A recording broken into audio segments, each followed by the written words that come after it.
Welcome Bob Pollock into the studio from the Extension Service. All right, so what's going on with the with this weather here? We've got rain, and more rain. We get into patterns, I know, and we've certainly had a pattern here in the month of June, haven't we? And it's been this way for the last couple of years. It has been. Is there something behind that, or is it just the way that things work out?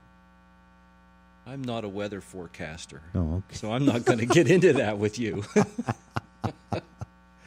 Gosh. We just, it's the way it is. We have to make the best of it. You can't predict the weather, but you got to deal with it. That's for sure. Like everybody else. Yeah. 479. Well, they predict it. Yeah. Doesn't always happen that I'm way. saying you. Oh, me. You. 479-1160 or 349-WCCS if you have a question for Mr. Pollock, who has come into the studio with a bit of attitude this morning. No, I'm just kidding. Strawberry season going along and getting to its conclusion soon. And we were talking last week about how the seasons come along and the fruit crops mature. Any danger signs for the apple crop this year? Everything looking good? Besides the stink bugs. Yes. Yeah, there's a lot of different pests that can affect the fruit crops. Mm-hmm. Of course, this wet weather doesn't help things either. Oh, yeah. In most places we got through the spring without a freeze. Yeah. So that allowed all the blossoms, many of those to get pollinated probably more than needed to. So if you have fruit trees and you have a heavy crop load on them, a lot of apples or a lot of peaches, and you haven't thinned them yet, you really should do that. Going to break the branches? Well, yes. Eventually, as those continue to grow in size, you can have too many fruit on a branch that will literally break the branch, especially if the structure isn't as sound as it should be. Yeah. So on a fruit tree, well, and with other trees as well, the angle of the attachment of the branch to the trunk makes a difference. Mm-hmm. So the narrower the V, the narrower the angle between the branch and the trunk, the weaker the branch is. The wider towards, towards... I would have thought it'd be the other way. No, the wider you go towards horizontal, just like that makes a stronger just like branch. Coming into a T intersection or an intersection where all four sides come in equally level, those make the strongest branches. Now, we like to have a little bit, not quite 90 degrees. It can be a little narrower than that, because what happens when they're 90 degrees, and especially if you have them trained on a trellis, those horizontal branches, there's buds, especially in the apple trees, that will break, or you'll get a new branch developing off that horizontal limb. And so that it becomes more of a weedy plant. You're constantly pruning because you've got those wide branch angles. If you narrow that up a little bit, then that reduces the amount of those buds that open up, and so you have less pruning to do. Okay. But anyhow, so we're talking about strong branches there and how those are oriented and everything. It is important in training fruit trees, especially, to think about that and that was going to be my train next them question. Properly. If you develop a good structure on that tree, it'll last a long time. You won't get branches breaking. And along with that, then, you can even have a strong branch, but if there's too many fruit on it, it can still snap. Yeah. So we need to thin those out. And, if you have one apple every 4 or 5 inches along a branch, that's enough. Okay. So you may think like, well, that's not very many. But for that whole tree, if you had one fruit every 4 or 5 inches along every branch on that tree, that's a lot of fruit on a tree. And in order for it to get to the size that you would like it to be, the more fruit you have, the smaller the fruit will be. The more stress that it puts on the plant. The other thing that happens in fruit is that if you overcrop it or have too many fruit on the tree, then that can signal the plant, it stresses it, and so when it needs to be making its new buds, its fruit buds for next year, which will happen towards the late summer and early fall. Okay. If the plant's already stressed with too many fruit on there, it won't make good buds. And it can throw that tree into what they call alternate year bearing. So one year you have a feast, The next year you have next to no blooms at all and no fruit on the tree. Mm-hmm. And then the next year you go back to that full bloom, Sure. heavy crop load. And unless you do something about it, then you're going to be in that pattern. Yes. Okay, so you want to avoid that. The idea is that you want to have a consistent as possible fruit crop from year to year. somebody and has a avoid tree those. right now, and that tree is he can tell or she can tell that it's got way too much fruit on it. Do they go through and give it a good shake? Yeah. That'd be one way to do it. Yeah, that'd probably be a little bit too late though. Those things are probably holding on pretty good. But Yeah. what are some of the things they could do Now- just to Now, thin it out? The tree itself will do what they call June drop. Okay. So it will abort or drop extra fruit on there that it can't support. Okay. So it'll naturally do that. It usually doesn't do it enough, though.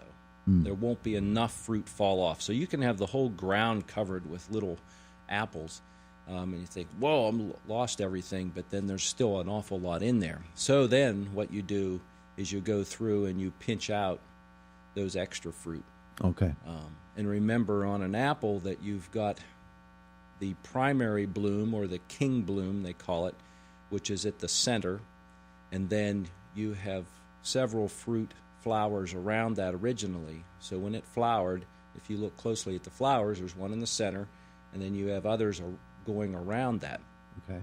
So usually you're trying to keep that king bloom fruit because it'll be the biggest, and usually the other ones that were in that flower truss are going to be a little bit smaller in size. So thin those out, keep that king bloom fruit because it'll get the biggest, and it should already be a little bit ahead of the other ones anyhow. Mm-hmm. And then just have, you can have one or two from each flower cluster. Just get rid of the rest. Then go along the branch and just keep doing that around the tree. Okay. So there's a lot of hand thinning that's done in fruit production to try and maximize that and keep the tree healthy, as well as get a good fruit crop and higher quality fruit. The more you have on there, of course, the smaller they'll be, and the more problems you can run into. People end up in the fall then, when the fruit does get heavier, propping up limbs. Yeah. Which I'm sure isn't the best approach, but it might be the only approach they have at that point. Yeah, and you can unless always you're shaking them down. Yeah, you can always thin those fruit off the tree. Uh-huh. However, you're still, the longer you wait, the more energy that's going into producing all of those. So eventually, none of them will size up to the point where they would have had we thinned out by now. Now, earlier you mentioned training the tree and the direction and the angle of the limbs. I'm assuming that's something that you need a little bit of expertise to do. But it's something that can be learned without any trouble. And there's so many different management systems on how you can train. Apple trees are really resilient. Uh-huh. You can mess them up and still end up with... They forgive you. Yes. Unless you get too anxious with a chainsaw. Uh-huh. But you can train them in a lot of different ways. If you want to train them vertically along a wall, or if you want to do trellis, or if you want to just have a freestanding tree that looks like a Christmas tree, wider at the bottom, narrower at the top, and spreads out, you can do that. So there's all different ways to do it. Some of the newest management systems in commercial fruit production, they're making fruiting walls. So they'll have narrow the spacing between the rows. They might have a tree every 24 inches or sometimes less than that in the row. And they're all supported on a trellis of some sort, and then they grow them vertically. So they might only be 2 feet wide at the bottom, and they're also about 2 feet wide at the top. And then they can let them go as high as they can manage that height. And then they narrow the spacing down, and it's all about producing more fruit and higher quality fruit. Sounds like trees by Dr. Seuss. It becomes very different. And then the pruning and the training and the systems involved in that change. And a lot of the reason that they're going to that is to then introduce automation into the system. Oh, okay. So that you can Automatic prune pickers. Yeah, automatic pickers, automatic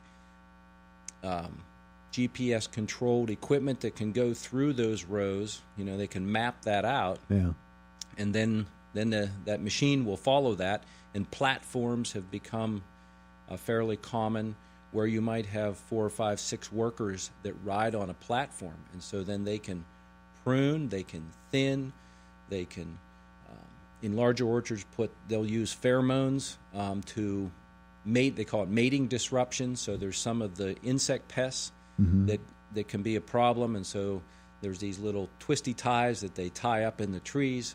Some need to be higher up, and so they can do those things. Get the insects out of the mood? Well, it confuses the males. They can't find the females. With the pheromone scents that are given off, it confuses them, so they're unable to mate. They might be flying around, but they can't find a real live female to mate with to produce worms, which then infest the fruit. I see a human parallel here. So and it kind of makes a plume around that. Those pheromones are released, and you just have to you can't do it with 1 or 2 trees. You have to have larger blocks of fruit trees for that system to work. It'll fail on smaller orchards. But all kinds of techniques out there to try and the amazing thing produce high-quality fruit. All I said was, how's the apple crop look this year? And that's all I really said, and off you went. Off we went. It's just amazing. But it's interesting. Apples are a big cash crop in Pennsylvania, aren't they? Yes, they are. They're very important. Yeah. Yep. And they're very healthy for us to eat. We should eat lots of fruit, and that's one of them. We have our challenges here in the east because of our humidity and moisture and all that stuff. So it's more of a challenge to grow fruit here than, say, in the state of Washington, which is a huge fruit production state as well.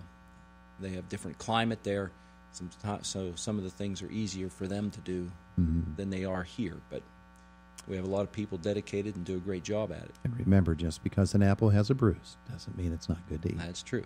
Thank you, Robert. You're welcome. Thank you. There you go. It is Indiana in the Morning, presented by First Commonwealth Bank on the voice of Indiana County, WCCS AM 1160, 101.1 FM. Fox News up next.